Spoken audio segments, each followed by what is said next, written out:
మన దేశంలో ఇప్పటికీ చాలామంది వాస్తుశాస్త్రంలోని పద్ధతులను నియమాలను తూచా తప్పకుండా పాటిస్తారు. ఈ శాస్త్రాన్ని అనుసరించి ఇంట్లో ప్రతి వస్తువులను గదిని సరైన దిశలో ఉండేలా జాగ్రత్తలు తీసుకుంటారు. ఇలా చేయడం వల్ల తమ జీవితంలో కష్టాలన్నీ తొలగిపోయి సుఖశాంతులు కలుగుతాయని, ఆర్థిక పరంగా ఎలాంటి ఇబ్బందులు రావని నమ్ముతారు. అయితే వాస్తు ప్రకారం మన ఇంట్లో చీపురు విషయంలో మనం చాలా అప్రమత్తంగా ఉండాలి. చీపురుని ఎలా పడితే అలా పడేయకూడదు, ఎక్కడ పడితే అక్కడ అస్సలు ఉంచకూడదు. ఇలా చేయడం వల్ల లక్ష్మీదేవికి కోపం వస్తుందట. అంతేకాదు, మీ ఇంట్లో దరిద్రం పెరిగే అవకాశం ఎక్కువగా ఉంటుంది. చీపురు విషయంలో మీరు కొన్ని నియమాలు ఖచ్చితంగా పాటించాలి, లేకపోతే మీరు ఆర్థికపరమైన ఇబ్బందులు ఎదుర్కోవాల్సి వస్తుందట. ఈ సందర్భంగా వాస్తుశాస్త్రం ప్రకారం చీపురు విషయంలో ఎలాంటి పొరపాట్లు చేయకూడదు, ఏ పద్ధతులను ఫాలో అవ్వాలనే ఆసక్తికరమైన విషయాలను ఇప్పుడు తెలుసుకుందాం. పురాణాలు వాస్తు ప్రకారం చీపురు చాలా పవిత్రమైనది. లక్ష్మీదేవి ప్రతీకగా చీపురును భావిస్తారు. అందుకే మన ఇంట్లో చీపురును వాడేటప్పుడు అనేక జాగ్రత్తలు తీసుకోవాలి.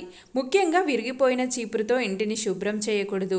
ఇలా చేయడం వల్ల మీ ఇంట్లో డబ్బు అనేది నిల్వ ఉండదు. లక్ష్మీదేవి మీ ఇంట్లో నుంచి వెళ్ళిపోతుంది.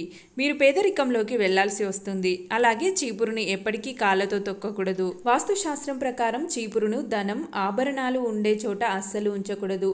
అలాగే ఎట్టి పరిస్థితుల్లోనూ చీపురును మీ ఇంట్లో గోడకు ఆనించి నిలబెట్టకండి. ఇలా చేయడం వల్ల మీకు అనవసరమైన ఖర్చులు పెరిగే అవకాశం ఎక్కువగా ఉంటుంది. మీరు చీపురును వాడిన వెంటనే దానిని అడ్డంగా ఉంచాలి, అది కూడా ఏదైనా తలుపుల వెనుక ఉంచాలి. వాస్తుశాస్త్రం ప్రకారం మీ ఇంటిని శుభ్రం చేసేందుకు సంధ్యావేళలో, అంటే చీకటి పడ్డాక చీపురుని అస్సలు వాడకూడదు. ఇలా చేస్తే లక్ష్మీదేవికి కోపం వస్తుంది. కాబట్టి పగటిపూట మాత్రమే చీపురుతో మీ ఇంటిని లేదా ఇంకేదైనా ప్రదేశాన్ని శుభ్రం చేసుకోవాలని గుర్తుంచుకోండి. మనలో చాలా మంది ఇళ్లలో చీపురును నిత్యం వాడటం వల్ల అవి పాడైపోతూ ఉంటాయి.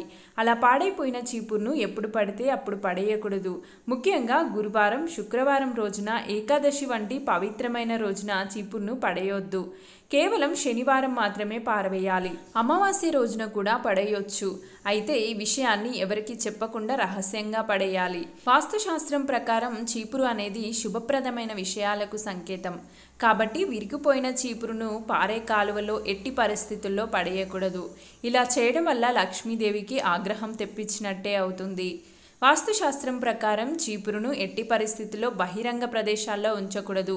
ఏదైనా మూల ప్రదేశాల్లో మాత్రమే పడుకోబెట్టాలి. అలాగే శుభకార్యాలు జరిగే సమయంలో చీపురును చూడకూడదు. ఈ వీడియో గనుక మీకు నచ్చినట్లయితే వెంటనే ఎంఎస్ న్యూస్ ఛానల్ని సబ్స్క్రైబ్ చేసుకొని పక్కనే ఉన్న బెల్ ఐకాన్ని యాక్టివేట్ చేసుకోవడమే కాకుండా మా వీడియోని తప్పకుండా లైక్ చేయండి. Thanks for watching.